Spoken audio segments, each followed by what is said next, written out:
네, 안녕하십니까. 자치문권대학에서 교수를 맡고 있는 이호라고 합니다.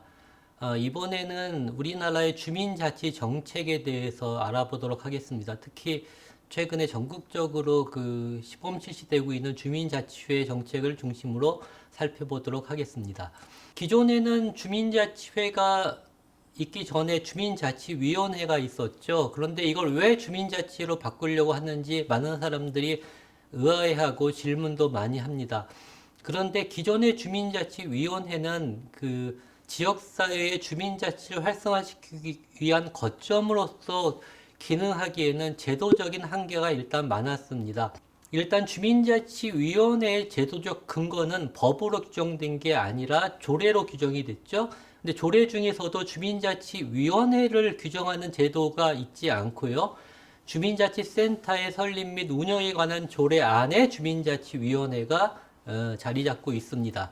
그러다 보니까 제도적인 위상도 매우 낮았을 뿐만 아니라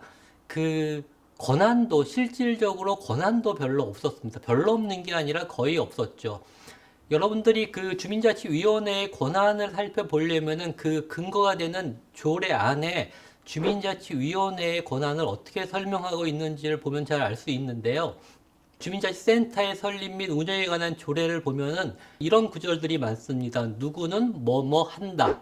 그럼 뭐뭐 한다고 규정된 그 문장의 앞에 나온 주어가 권한을 가진 주체라고 볼 수 있는데요. 주민자치위원회는 뭐뭐 한다라고 하는 조항은 딱 한 군데밖에 없습니다. 수강료의 처분에 대한 권한만 주민자치위원회의 권한으로 규정하고 있고요. 나머지는 다 어떻게 되어 있냐면은 읍면동장은 주민자치위원회와 협의하여 뭐뭐 한다. 가끔 시장, 군수, 구청장은 주민자치위원회 및 읍면동장과 협의하여 뭐뭐 한다. 이렇게 나오고 있습니다. 그러면 이 주민자치위원회를 규정한 조례에서 규정한 그 권한을 가진 주체는 주민자치위원회가 아니라 주로 읍면동장들인 거죠. 그리고 99년도에 처음으로 주민자치센터가 설립되고 그것을 운영하기 위한 주민자치위원회를 구성할 때 행정의 정책 문건을 봐도요. 주민자치센터의 센터장은 주민자치위원장이 아니라 읍면동장으로 이렇게 규정되어 있습니다. 실제로 주민자치센터는 행정에서 소유한 건물을 중심으로 이루어져 있기 때문에 그 건물은 행정의 재산이거든요. 그러니 주민자치센터를 운영하는 주체도 행정으로 이렇게 규정을 한 겁니다. 단지 그걸 운영하는 과정에만 일정하게 참여를 하는데 그것도 권한을 가지고 참여하는 게 아니라 읍면동장이 뭘 하는데 협의의 대상이 되는 거죠. 그러니 주민자치위원회의 실질적인 권한은 별로 없고 읍면동장의 심의 자문 기구 정도로 제도적으로 이렇게 권한이 낮게 잡혀 있는 것이죠. 이렇게 설명을 하면은 많은 분들이 그럼 기존의 주민자치위원회에다가 보다 실질적인 권한을 넘겨주면 되는 거지 왜 주민자치회라는 새로운 정책을 추진하느냐 이렇게 질문하는 분도 많이 계십니다. 그런데 행정이 가지고 있는 권한, 즉 지역 정부의 자치단체장이나 지역의회 의원이 가지고 있는 권한은요.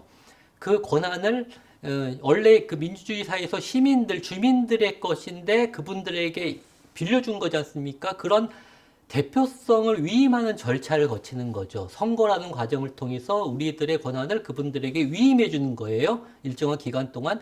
그런 절차를 거치는데 주민자치위원회는 주민들로부터 어떠한 권한을 위임받을 수 있는 대표성을 위임받는 절차를 전혀 거치지 않았다고 하는 거죠.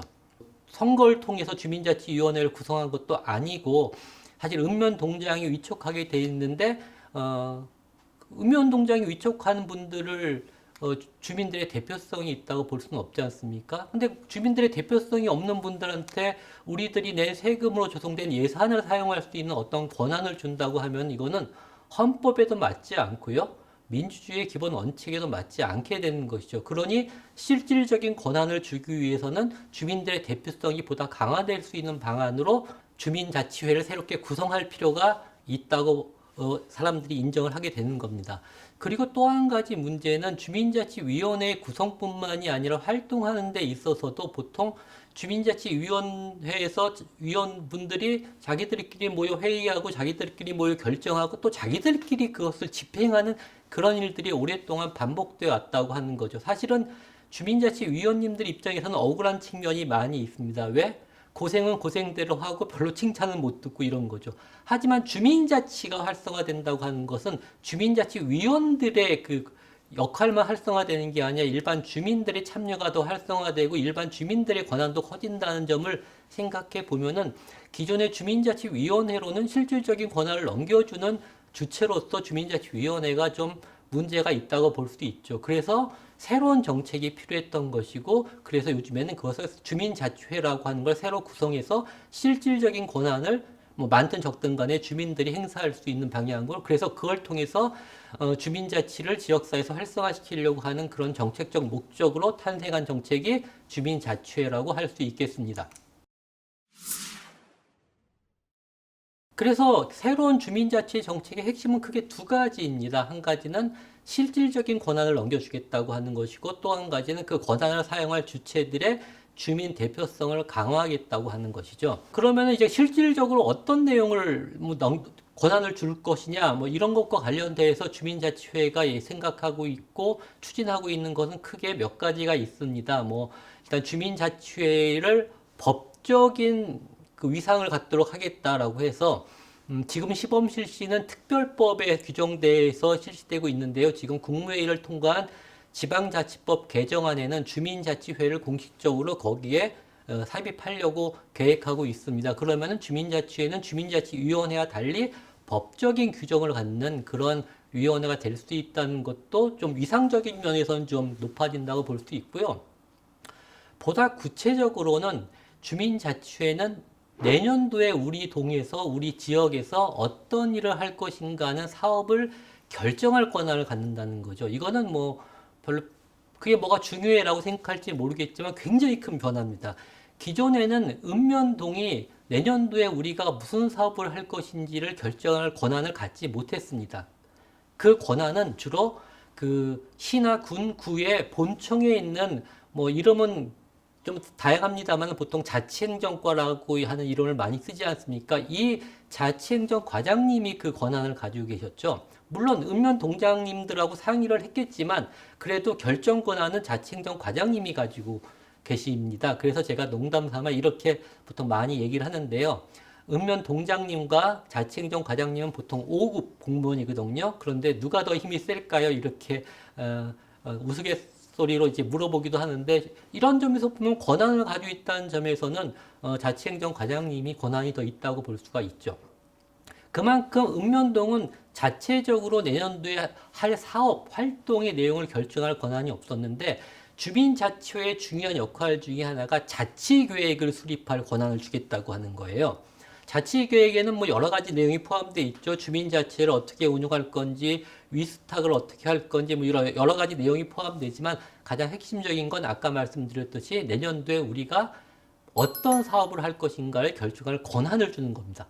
역할을 주는 게 아니라 권한을 주는 거예요. 결정할 권한을 줘요. 물론 주민자치회가 최종적으로 결정할 수는 없지만 주민자치회가 내년도에 무슨 사업을 할 것인지 안을 만들고 그걸 주민총회를 통해서 통과가 되면은 그건 최종적인 결정이 되는 겁니다. 물론 해당 지역의 자치단체장이 그 결정에 대해서 약간 문제가 있다고 생각할 수도 있겠죠. 그러면은 자기 마음대로 바꿀 수 있는 게 아니라 왜 문제가 있는지 하는 이유를 달아서 다시 주민자치회로 넘겨줘야 된다. 그럼 주민자치회가 자치단체장의 의견을 참조해서 재차 최종적인 결정을 내리게 되어 있습니다. 따라서 실질적으로 내년도에 우리 읍면동에서 무슨 사업을 할까, 자치와 관련된 사업을 할까를 결정할 권한을 줬다고 하는 것은 큰 변화이고 실질적인 권한을 준 것이라고 볼 수 있습니다.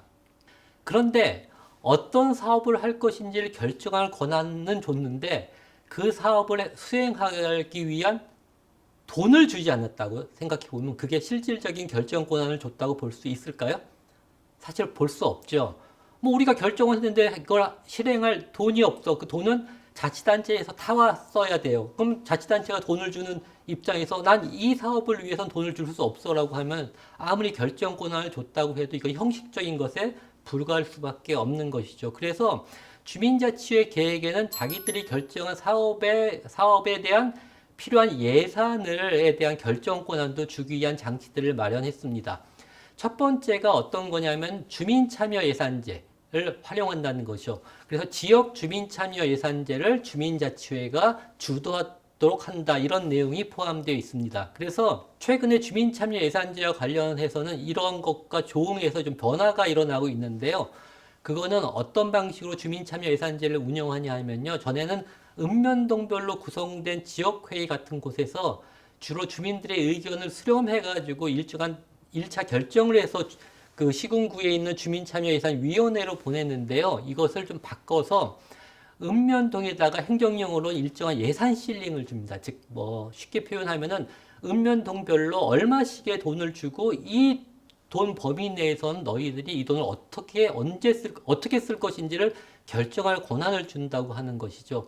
예를 들면은 서울시 같은 경우는 주민참여예산제를 통해서 주민자치회가 시범 실시되는 곳에 대해서는 2천만 원씩을 지원해줘요. 지원한다기보다는 배부해 주는 거죠. 그러면 2천만 원 범위 내에서 주민들은 내년도에 무슨 일을 할 것인지를 결정할 권한을 갖게 되는 겁니다. 예산에 대한 결정권을 주는 두 번째 방법이 있는데요. 그것은 주민세 균등분. 여러분들이 모두 주민세를 내지 않습니까? 그 주민세 균등분을 다시 주민들에게 돌려줄 수 있다는 규정이 있어요.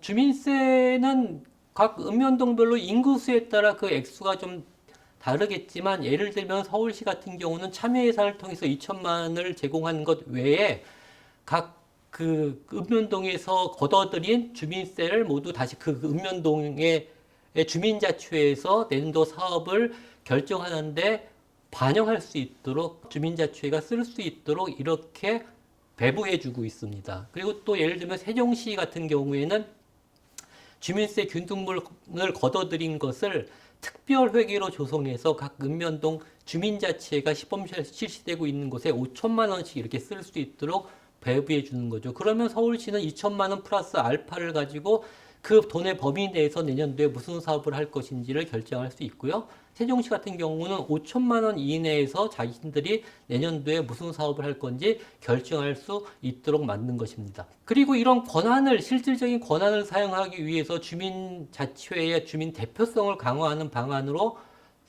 채택한 것이 뭐냐 하면은 공개 모집 및 공개 추첨을 통해서 주민자치회를 구성하겠다고 하는 겁니다. 대표성을 부여하는 방법이 반드시 선거, 투표 이런 것만 있는 것은 아니거든요. 선거와 투표가 주민들의 대표성을 가질 수 있는 가장 중요한 요건은 개방성이라고 하는 거예요. 그러니까 선거는 유권자라면 누구든지 참여할 수 있어야 된다고 하는 거죠. 만약에 선거를 하는데 어떤 특정한 사람들 참여하지 못하게 한다면 과연 그 선거가 주민들의 대표성을 획득할 수 있을까요?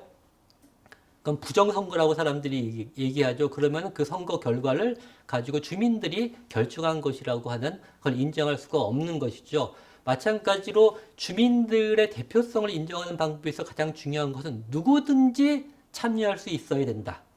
그리고 어떤 사람이 참여하기로 신청했다고 해서 그 사람들이 모두 주민자치회 위원이 될 수는 없지 않습니까? 일정한 인원 구성에 한계가 있으니까. 예를 들면 50명을 뽑으려고 하는데 100명이 공개 모집에 응했단 말이에요. 그러면 그 중에서 50명을 추려야 되는데 그걸 어떻게 추리겠냐는 거예요. 예를 들면 지난 정부에서 실시했던 주민자치회 시범 실시에서는 선정위원회를 구성하도록 돼 있어요. 그럼 선정위원회를 누가 구성해요? 그 자치단체장이 구성하게 돼 있죠. 그럼 자치단체장이 선정위원회를 구성할 때 자기 마음에 드는 사람으로 구성하게 될 거고, 그럼 그 사람들이 뽑는 주민자치회위원은 역시 또 그 자치단체장이 마음에 드는 사람으로 뽑게 되는 거죠. 이러면 누구의 주관이 개입되는 방식으로 회위원이 구성되는 거 아니겠습니까? 그래서 공개 추첨이라고 하는 거죠. 공개 추첨은 누구의 주관적 의지도 개입되지 않는 방식이에요. 추첨이라 그러면 또 어떤 대표자를 뽑는데 추첨을 한다고 하는 것은 여러분들이 그게 과연 현실성이 있는 거야, 맞는 거야 라고 고개를 갸우뚱거리시는데요. 사실 추첨으로 대표자를 뽑는 방식은요, 애초에 민주주의 사회에서 그 대표자를 뽑기 위해서 채택한 방법이에요. 그 얘기는 주민이라면 시민이라면 누구든지 다른 주민들의 대표성을 가지고 참여해서 뭘 할 수 있어야 된다. 이런 것들이 전제가 된 개념이고 이게 민주주의라고 하는 정치체제가 성립된 가장 기본적인 전제이거든요. 그래서 주민들의 대표성을 강화하는 방안으로서 주민자치회는 저는 공개 모집과 공개 추첨을 통해서 주민자치회를 구성함으로써 거기에 누구도 참여하지 못하는 장벽을 만들지 않겠다는 거예요. 그래서 그걸 통해서 주민들의 대표성을 강화하겠다는 것이고요. 또 주민자치회를 그렇게 구성하는 것으로만 그 주민 대표성을 강화하지 않고 여러 가지 보조적인 장치들을 마련했는데요. 예를 들면 주민총회라는 걸 반드시 개최하게 하는 거죠. 그래서 최종적인 결정 권한은 일부 주민자치회 위원들만이 행사할 수 있는 게 아니라 누구나 참여할 수 있는 주민총회를 통해서 최종적으로 결정할 수 있는 권한을 그쪽에 부여한 것이고요. 또 활동을 함에 있어서도 주민자치회 위원들만 활동하지 말라는 의미에서 각 주민자치회는 분과를 구성하기로 돼 있는데 그 분과는 그 주민자치회 위원들만 참여하는 게 아니라 열린 분과라고 해서 주민자치회 위원이 아닌 분들도 참여해서 분과를 구성해서 함께 활동할 수 있도록 만든다든가 그런 다양한 개방성의 장치를 마련하고 있습니다. 이 두 가지가 핵심이긴 하지만 저는 또 한 가지 핵심이 뭐냐 하면 활동 방식의 문제라고 생각해요. 아까 제가 그들만의 리그 설명하면서 주민자치회 위원들이 자기들끼리 모여서 회의하고 자기들끼리 결정하고 자기들끼리 집행하는 문제가 있다고 했죠. 그러니까 마치 주민자치위원회가 지역사회의 주민자치의 거점이 아니라 또 하나의 단체같이 이렇게 활동하는 경향이 있다고 봤는데 주민자치회는 그렇게 활동하면 안 된다는 거죠. 아무리 인원을 50명 이내로까지 늘린다 하더라도 마찬가지로 그분들끼리 모여 회의하고 그분들끼리 결정하고 그분들끼리 또 집행을 하게 되면 이건 주민자치위원회 버전 2일 뿐이지 새로운 정책이라고 볼 수 없는 거죠. 그래서 주민자치회는 자기들이 직접 어떤 활동을 많이 하는 게 중요한 게 아니라 지역사회에 있는 다양한 활동하는 사람, 모임, 단체들과 긴밀하게 연계를 맺어서 활동하도록 하는 게 중요합니다. 예를 들면은 뭐 제가 많이 드는 예인데 지역사회 초등학교가 있는 데마다 녹색교통 어머니회라고 있지 않습니까? 그분들은 아이들의 자기 자녀들의 등하굣길 안전을 최고의 그 욕구로 가지고 계신 이해관계로 가지고 계신 분들이 참여하는 거죠. 그러면은 주민자치회에서 우리 아이들의 등하굣길 안전이 중요하다고 생각하면은 주민자치위원들이 그 활동을 하는 게 아니라 녹색 어머니회와 연계해서 활동할 수 있다는 거예요. 그래서 아까 말씀드렸듯이 자치계획을 수립할 때 내년도에 무슨 일을 할까 계획을 세울 때 녹색 어머니회를 찾아가면 되죠. 찾아가서 아이들이 등하굣길의 안전을 목적으로 하는 활동을 하고 있는데 만약에 어떤 것들 사업을 어떻게 하면은 좀 더 아이들이 안전하게 등하굣 할 수 있는지 하는 계획을 좀 세워볼래? 계획을 세우면 우리가 제도적으로 예산적으로 지원할게 이렇게 얘기한다면 녹색교통 어머니회가 싫다고 하겠어요? 당연히 좋다고 하고 그 계획을 세우겠죠. 그 예를 들면은 어떤 새마을회나 이런 데에서는 여름에 방역 활동을 하는데 그때 방역비 좀 돈 받고 실비 받고 그 방역 활동을 하지 않습니까? 환경적으로 위생적으로 건강한 지역 사회가 되려면 뭐가 필요한 것 같아? 그런 계획을 한번 세워볼래? 라고 제안하면 그분들도 재미있게 그 계획을 세우겠죠. 그런 것들을 모두 모아내서 결정을 하는 거죠. 주민총회를 통해서 결정을 하는 거죠. 그래서 주민총회는 사실은 새로운 사업을 만드는 게 아니라 지역에서 그런 활동을 하는 다양한 그룹 모임, 단체들을 찾아서 연결을 할 수 있다면요. 새로운 사업을 우리가 모여서 논의하고 결정하는 게 아니라 다양하게 주민들이 하고 싶은 사업들을 놓고 우리가 쓸 수 있는 예산의 범위, 우리가 활동할 수 있는 역량의 범위가 있으니까 우선순위 어떤 사업부터 먼저 할까 하는 우선순위를 결정하는 총회가 될 수 있겠죠. 그러니까 주민자치회는 자기들이 활동하는 그런 게 아니라 지역사회를 다양한 활동을 하는 주민 단체 모임들을 이렇게 네트워킹으로 연결하고 그 연결하는 네트워킹의 핵심 역할을 하면 된다. 이렇게 생각을 합니다. 그러니까 그런 각 지역에서 기존에 활동하고 있는 사람들을 잘 지원하는 게 자기 역할로 자리 잡을 필요가 있는 것이죠. 그래서 주민자치회의 가장 중요한 지향은 지역사회를 주민자치를 중심으로 통합적으로 재편해서 함께 일할 수 있도록 하는 그런 역할을 하는 게 주민자치회다. 이렇게 생각하시면 될 겁니다. 오늘은 주민자치회에 대해서 간단하게 알아봤는데요. 다음에 여러분들의 적극적인 참여와 관심으로 지역에서 주민자치회가 성공적으로 자리 잡을 수 있기를 진심으로 바랍니다. 예, 고맙습니다.